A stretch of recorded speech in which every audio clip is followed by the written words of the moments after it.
अस्सलाम वालेकुम वरहमतुल्लाहि वबरकातुहू।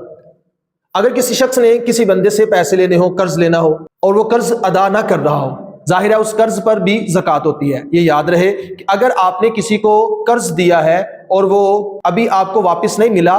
तो उस कर्ज पर भी ज़कात है, लेकिन उसमें इतनी आपको रुख्सत है कि जब आपको वो कर्ज वापस मिले उस वापसी पर आप उसकी ज़कात अदा कर दें।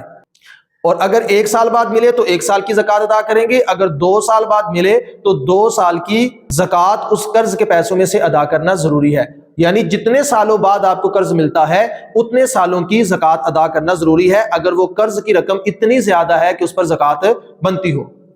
अब दूसरी सूरत इसमें ये निकलती है कि आपने जिस बंदे से पैसे लेने हैं वो खुद मुस्तहिक है, यानी वो लोग जिनको ज़कात दी जा सकती है उनमें एक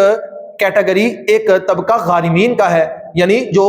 कर्ज में दबे हुए होते हैं। अब अगर वो बंदा मुस्तहिक है, उसके पास इतना पैसा नहीं है कि वो अपने कर्ज के पैसे को अदा कर सके, तो आप अगर चाहते हैं कि उन्हीं कर्ज के पैसों से आप उसी शख्स को ज़कात की सूरत में दे दें पैसे, तो इसके लिए ये तरीकाकार है कि आप उसको पैसे दें। मिसाल के तौर पर आपने किसी से 50,000 रुपया लेना है और आपके माल की जो कुल ज़कात बनती है 2.5% के हिसाब से वो भी 50,000 है, तो आप चाहते हैं कि वो बंदा चूंकि मुस्तहिक है तो मैं उन्हीं पैसों की ज़कात अदा कर दूं। तो ऐसा नहीं है कि आप ये कह दें कि ये इरादा कर ले या ये नियत कर ले, या उसको ये कह दें कि मैंने जो तुमसे पैसे लेने हैं चूंकि तुम मुस्तहिक हो तो मैं ज़कात की मद में उन पैसों को कटवा देता हूं, तुम मुझे पैसे अदा ना करना। ऐसे ज़कात की अदायगी नहीं होगी, क्योंकि ज़कात के अंदर जो मेन पॉइंट है वो अदायगी का पाया जाना जरूरी है, यानी मुस्तहिक को उसका मालिक बना देना। तो चूंकि आपने पैसे कर्ज की सूरत में दिए थे इसलिए मलकियत नहीं पाई गई, मालिक बनाना नहीं पाया गया, इसलिए इसका तरीकाकार यह है, अगर आप चाहते हैं कि वही पैसे मेरे ज़कात की मद में काटे जाएं तो उसके लिए तरीकाकार यह है कि आप अपनी तरफ से 50,000 रुपए का अरेंज करें